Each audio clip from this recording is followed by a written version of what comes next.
We were talking earlier about great leadership. Who's been a great boss, great manager, great leader that you've had? Um, why? Why were they a great leader? What maybe pearls of wisdom did you take from them?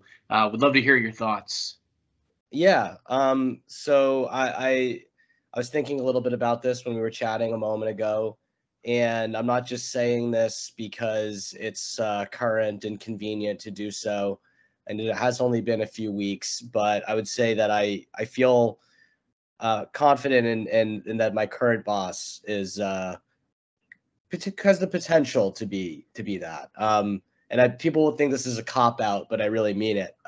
So I've had great bosses, and specifically worked in a place for many years where I was given a lot of autonomy by the CEO at the company, and we had a great relationship and a friendship. I think what I appreciate about this individual is a few things. First and foremost, there's just like a level of intentionality behind everything. So everything is objective. And that can be daunting for some people because we're obviously human beings and you don't want to be robotic. But when you understand what the standard is that somebody's measuring you by and that they're holding people to a similar standard, it makes it so there's no ifs, buts, or any arguing around the results and how you're treated in the organization. I think that what I also appreciate around this intentionality is that this person is very forward thinking in terms of mapping out what will happen in various scenarios. So there's no surprises in the future. So kind of building a bunch of if then statements. If you do X, Y will happen. But if you do Y, X will happen. And kind of being upfront around that. I think something else that's good too is just around expectation setting. There's some people that will just say yes to everything and kind of kick the can down the road because they can't fulfill the promises that they made to you. But then there's people that will be upfront with you about the things that they can and cannot do. And they're not worried about what your reaction is. They almost want to be upfront with you because they know that it will get to some truth a lot faster that way. If it's not a good fit, if it's not what you want, we'll get there faster because we're being honest, right? And so I think that you build trust that way, even if you're not always hearing the things that you want to hear. And I think what's important too with the people that you work with is that they see you as someone outside of the realm of a worker or somebody that's a worker bee for them, and that they engage you in your personal life and that they have a clear understanding for what you want for yourself personally, and are making sure that they're providing you with an environment in which you can achieve that there. And so in my instance here, there were many conversations that took place around that and, what it is I want for my career and, how this can be made an opportunity for me to make it that. And we're very deliberate around that. We meet often to talk about how we're tracking towards those things. The communication is very transparent, not just to me, but throughout the entire company, all the way down to what am I working on this week, and the whole company understands that. And I just think that level of transparency, that level of trust, autonomy, mapping things out, intentionality, those are all things that you want from a boss, somebody that also gives you some leash, and says, look, you're an expert.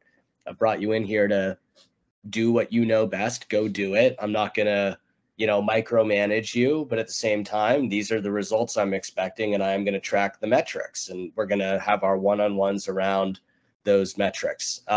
So I'd say that's a synopsis of why I feel good about this current situation.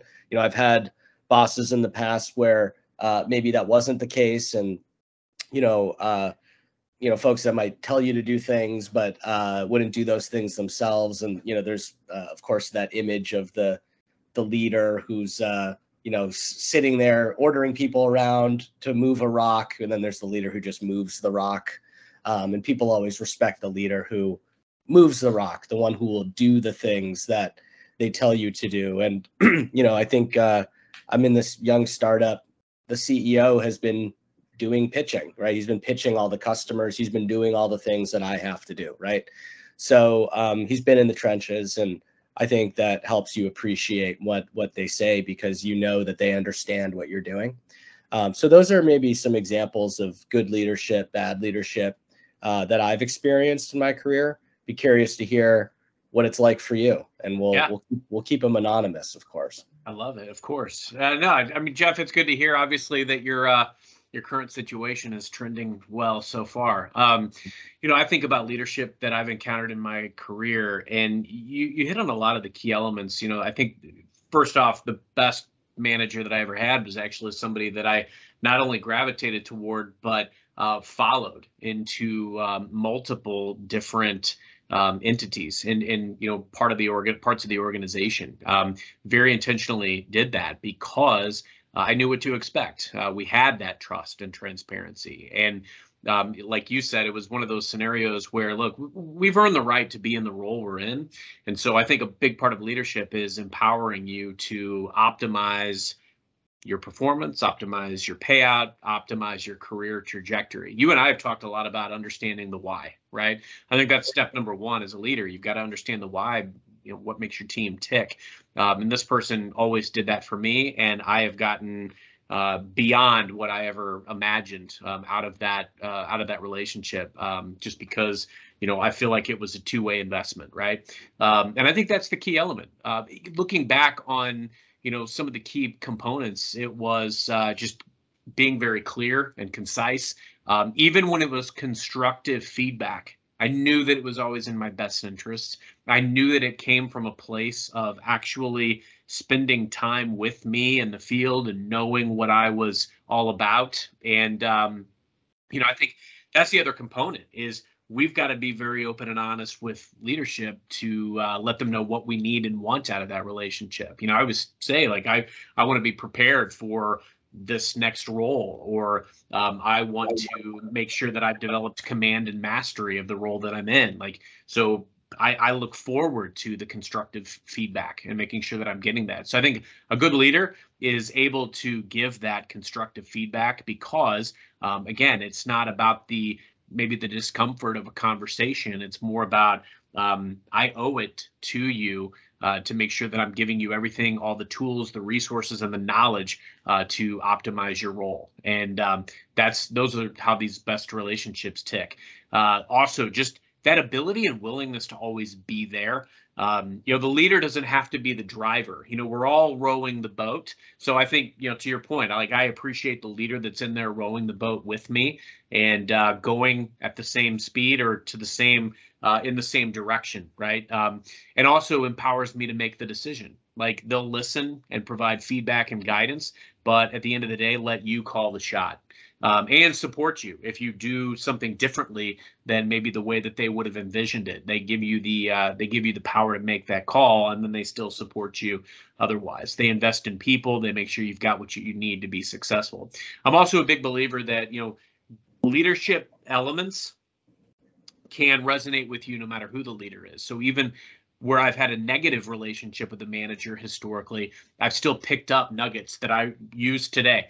I had a manager several years ago that, the relationship, the dynamic was not strong. However, they did show me some things that really have helped the discipline with which I manage my daily schedule. And I've kept that, and I utilize that on a daily basis. So, while we're going to gravitate toward, and rightfully so, those great leaders, and we think about those things that we admire, the trust, the transparency, the collaboration, there's little nuggets that we can take from literally anywhere. And so I encourage you, even if you're in a challenging spot with a manager, with a leader, look to what looks like a win for them, see how you can deliver successes for them. But also, it's very likely that they still have something that you can learn. That's great. I love it. I think I resonate with all of those things.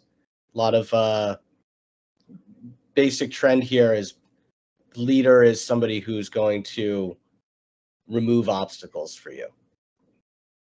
That's it. They put the foundation in place and help you carve out the roadmap to success. And when there's legitimate barriers to your success, they help you remove them. And I delineate legitimate barriers because it's very different from excuses. There's no room for excuses, but when there's legitimate barriers to success, leaders help to remove those barriers so that the path is much more straight. Love it. Couldn't agree more. Good stuff as always. Thank you, Jeff, and we'll see you next time.